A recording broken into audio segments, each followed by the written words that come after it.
नमस्कार, मैं डॉक्टर कंचन शुक्ला अपनी स्वरचित कहानियों और कविताओं के चैनल आत्ममंथन में आज आपके सामने अपनी एक स्वरचित कहानी लेकर के हाजिर हुई हूँ। कहानी का शीर्षक है कर्मफल टूटता विश्वास। तो चलिए सुनते हैं कहानी कर्मफल टूटता विश्वास। मेरी जुबानी, मैं डॉक्टर कंचन शुक्ला। माँ, आपको निर्णय लेना ही होगा। मैं आपके कारण अपने घर में और कला बर्दाश्त नहीं कर सकता। दिनेश ने कठोर शब्दों में अपनी माँ पुष्पा से कहा। बेटा, मैं क्या निर्णय लूं? मैंने तो तुम्हें ही अपनी दुनिया मान लिया है। तुम्हारे लिए मैंने क्या कुछ नहीं किया। झूठ, फरेब, धोखाधड़ी सब किया। तुम्हारे कहने पर मैंने तुम्हारे पापा को इतना मजबूर कर दिया कि उन्होंने अपनी पूरी जायदाद तुम्हारे नाम कर दी। मैंने तुम्हारे सौतेले भाई का हक भी उसे नहीं दिया, जबकि वो मुझे अपनी सगी माँ की तरह सम्मान देता था। पुष्पा ने दुखी होकर कहा। तो आप मोहन के पास ही चली जाइए, आपको किसने रोका है? पुष्पा की बहू रमा ने तमक कर कहा। पुष्पा ने अपनी बहू की बातों पर ध्यान नहीं दिया। वो बोलती रही। मैंने उस पर चोरी का इल्जाम लगाकर घर से बाहर निकलवा दिया। तुम्हारे पापा आंख बंद करके मुझ पर विश्वास करते थे। जब मैंने उनसे कहा कि आपके बेटे मोहन ने मेरे गहने चुराए हैं, तो उन्होंने मेरी बात पर विश्वास कर लिया, जबकि गहने मोहन की अलमारी में मैंने ही रखा था। तुम्हारे पापा ने उसी दिन मोहन को घर से बाहर निकाल दिया।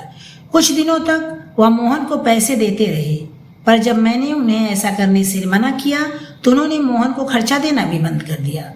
मोहन की पढ़ाई छूट गई। वह लोगों के घरों में माली का काम करने लगा। उसे डॉक्टर बनने का शौक था। मैंने तेरे रास्ते से मोहन को हमेशा के लिए हटा दिया। मेरे गहने तुमने चुराए थे, जबकि तुम्हारे पापा की नज़रों में मैंने चोर मोहन को साबित कर दिया और सारी प्रॉपर्टी उनसे कहकर मैंने तुम्हारे नाम करवा दिया। आज तुम मुझसे कह रहे हो कि मैं इस घर से निकल जाऊं? बेटा, मैं कहाँ जाऊंगी? इस घर के अलावा मेरे पास सिर छुपाने की कोई जगह नहीं है। पुष्पा ने रोते हुए कहा। आप कहीं भी जाइए, मुझे कोई मतलब नहीं है। अब मैं आपको अपने घर में नहीं रख सकती। कल मेरी माँ यहाँ आ रही है, वह आपके कमरे में रहेंगी, इसलिए आपको अपना कमरा खाली करना पड़ेगा। हाँ, हम आपके साथ इतना जरूर कर सकते हैं, आप नौकर के क्वार्टर में रह सकती हैं, लेकिन बदले में आपको घर का काम करना होगा। आपके लिए मुझे भोला को नौकरी से निकालना पड़ेगा, तभी उसका कमरा खाली होगा। अगर भोला यहाँ से चला गया तो घर का काम कौन करेगा? मैं तो करूँगी नहीं। अगर आपको यहाँ रहना है तो सर्वेंट क्वार्टर में रहिए और घर का काम कीजिए। हम 2 वक्त की रोटी आपको दे देंगे। अब फैसला आपके हाथ में है, सोच लीजिए। रात भर का समय आपके पास है।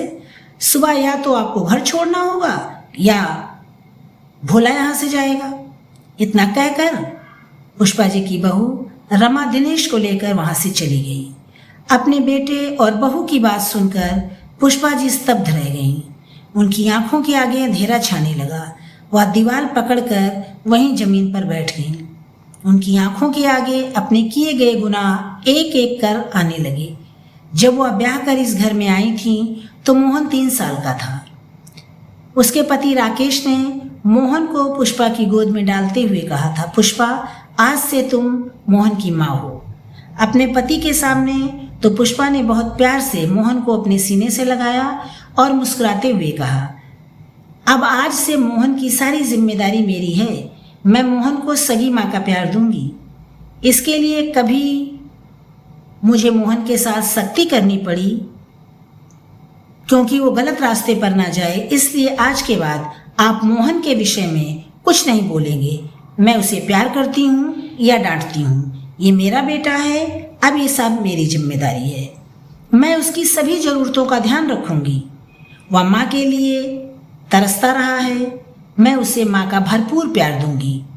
लेकिन माँ बच्चों को डांटती भी है, तो आपको उन बातों को नज़रअंदाज करना होगा।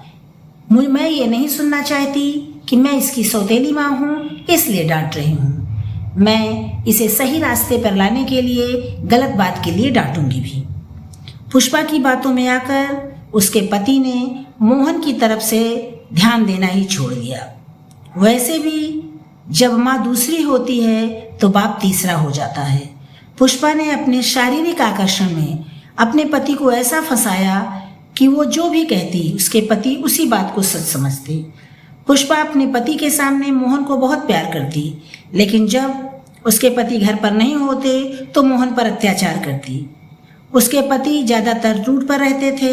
जब घर आते तो मोहन उनसे अपनी सौतेली माँ के बारे में कुछ कहना चाहता तो वह उसे झिड़क देते और अपनी पत्नी की बाहों में खो जाते। पत्नी से मिले शारीरिक सुख के आगे उन्हें कुछ दिखाई नहीं देता। इसी बीच पुष्पा ने दिनेश को जन्म दिया। अब तो वह खुलकर मोहन पर अत्याचार करने लगी। देखते ही देखते 12 साल का समय बीत गया। अब पुष्पा की आंखों में मोहन किरकिरी की तरह गड़ने लगा। फिर एक दिन पुष्पा ने मोहन पर अपने गहनों के चोरी का इल्जाम लगाकर उसे सर्वेंट क्वार्टर में पहुंचा दिया और कुछ दिनों बाद उसे वहां से भी निकाल दिया। मोहन के घर से जाने के बाद भी पुष्पा को डर था कहीं उसके पति अपने घर जमीन जायदाद में मोहन को हिस्सा न दे दें। ये सोच पुष्पा ने अपने पति से कहकर सारी जायदाद अपने बेटे दिनेश के नाम करवा दी। पुष्पा के पति उसके प्यार में इतने अंधे हो गए थे, उन्होंने अपने बड़े बेटे मोहन के बारे में एक बार भी नहीं सोचा।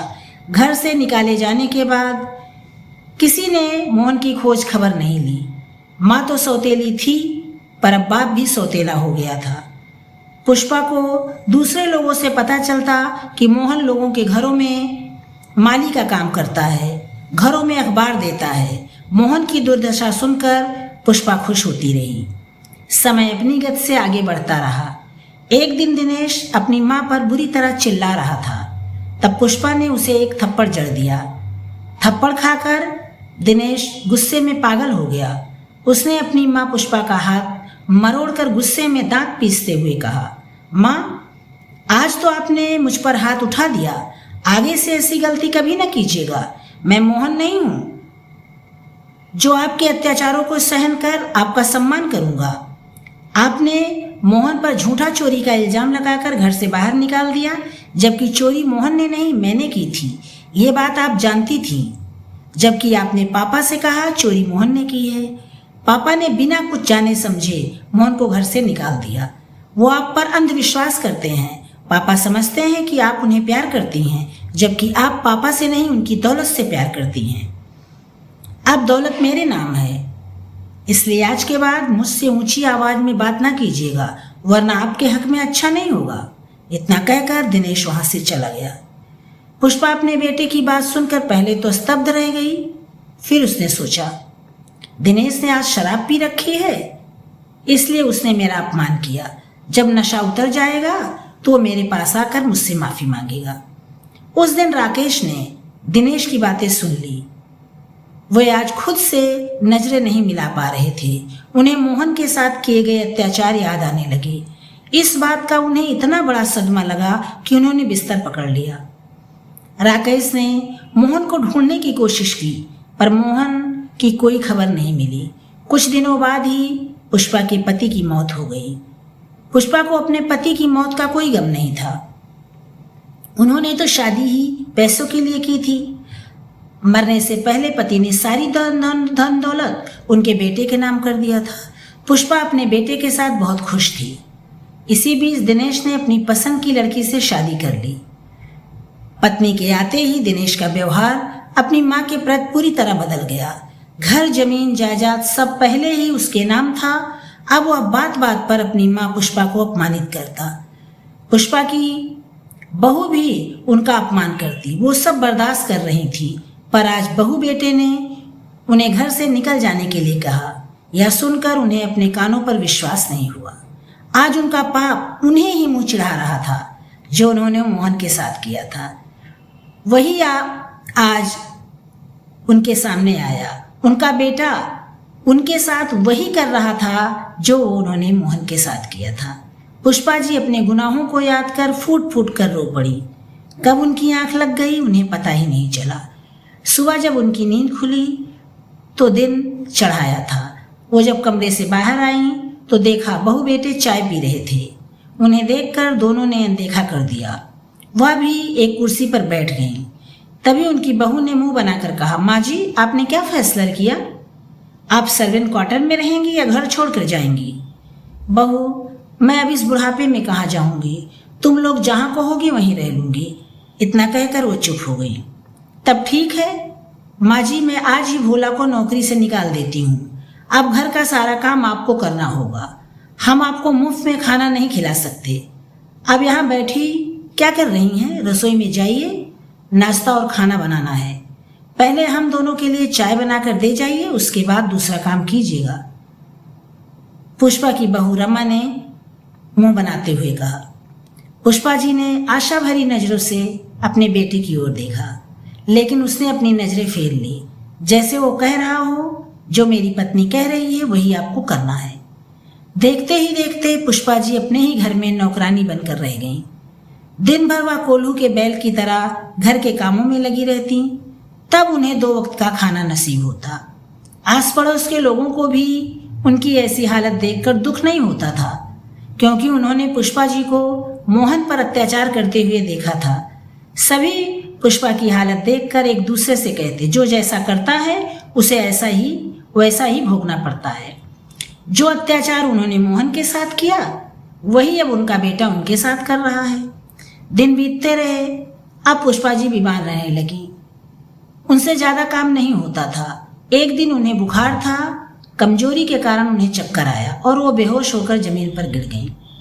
उनके बेटे बहू ने उन्हें सरकारी अस्पताल में भर्ती कराया। डॉक्टर से कहा कि ये मेरे घर की नौकरानी है। उसके बाद वह कभी पलट कर उन्हें देखने नहीं गए। पुष्पा जी का बुखार अब ठीक हो गया था। उन्होंने नर्स से पूछा, अब मुझे कितने दिन यहाँ रहना होगा सिस्टर? मैं घर जाना चाहती हूँ। तब नर्स ने बताया, हम लोग आपको यहाँ से डिस्चार्ज करना चाहते हैं, लेकिन आप कहाँ जाएंगी? आपका तो कोई है नहीं। जो लोग आपको यहाँ भर्ती करवा के गए थे उन्होंने कहा आप उनके घर की नौकरानी हैं। अब वो लोग आपको अपने घर में नहीं रखेंगे, इसलिए हमें आपको किसी वृद्धाश्रम में भेजना होगा। कल यहाँ अस्पताल में नए डॉक्टर साहब आए हैं, आज वो अभी राउंड पर आएंगे, तब मैं उनसे आपको डिस्चार्ज करने की बात करूँगी।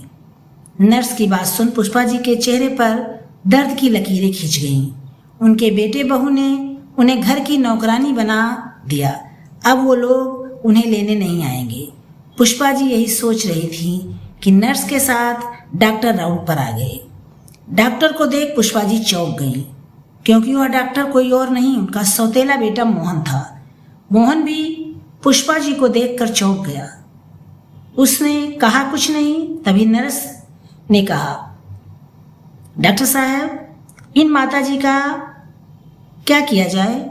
अब ये ठीक हो गई हैं, हम इन्हें ज़्यादा दिनों तक अस्पताल में नहीं रख सकते। हमें इन्हें किसी वृद्धाश्रम में भेजना होगा। क्यों, क्या इनका कोई नहीं है? मोहन ने चौंक कर पूछा। नहीं डॉक्टर साहब, एक औरत और आदमी इन्हें भर्ती कराने आए थे। उन्होंने इन्हें अपने घर की नौकरानी बताया और कहा अब वह इन्हें अपने घर में नहीं रखेंगे। पुष्पा जी मोहन से नजरें नहीं मिला पा रही थी। उनकी आंखों में आंसू और चेहरे पर दर्द ही दर्द था, जिसे देख मोहन को उनकी स्थिति का अंदाजा लग चुका था। माँ जी, क्या आपका अपना कोई नहीं है जिसके पास आप जा सकें? नर्स ने पूछा। सभी हैं बिटिया, पर आज मेरे गुनाहों ने मुझे बिल्कुल अकेला कर दिया है।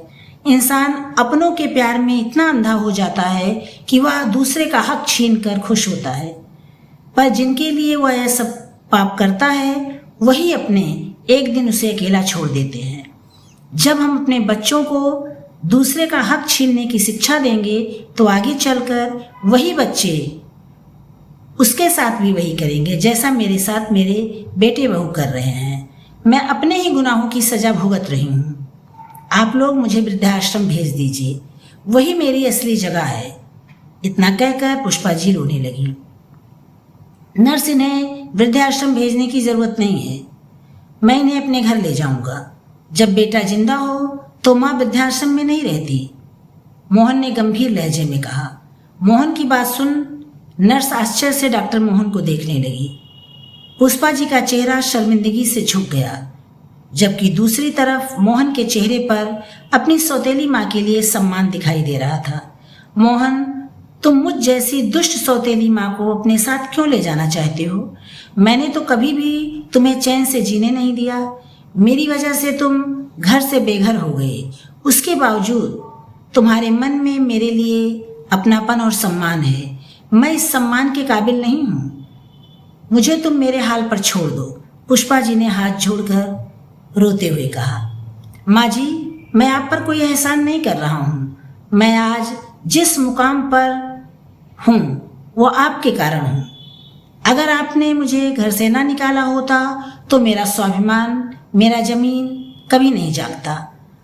आपसे अपमानित होने के बाद मैंने ठान लिया कि मैं अब अपनी मेहनत से ऐसा मुकाम हासिल करूंगा कि लोग मुझे सम्मान देंगे। आज मेरे पास सब कुछ है, धन दौलत, मान सम्मान। ये चीज़ें मुझे आपके कारण हासिल हुई हैं, इसलिए मैं आपका कर्जदार हुआ। मैं किसी का कर्ज अपने ऊपर रखना नहीं चाहता, इसलिए मैं आप पर कोई एहसान नहीं कर रहा हूँ। नर्स, माँ जी को मेरी गाड़ी तक पहुँचा दीजिए। इतना कहकर मोहन वार्ड से बाहर निकल गया। पुष्पा जी आश्चर्यचकित होकर मोहन को जाते हुए देखती रही। उनकी आंखों में पश्चाताप के आंसू साफ दिखाई दे रहे थे। ये थी मेरी कहानी कर्मफल। मेरी कहानी अगर आप लोग को पसंद आई हो तो कमेंट करके ज़रूर बताइएगा और मेरे चैनल को लाइक कीजिएगा, शेयर कीजिएगा और सब्सक्राइब कीजिएगा। कल फिर मिलते हैं एक नई कहानी के साथ। आपका दिन मंगलमय हो। नमस्कार, धन्यवाद।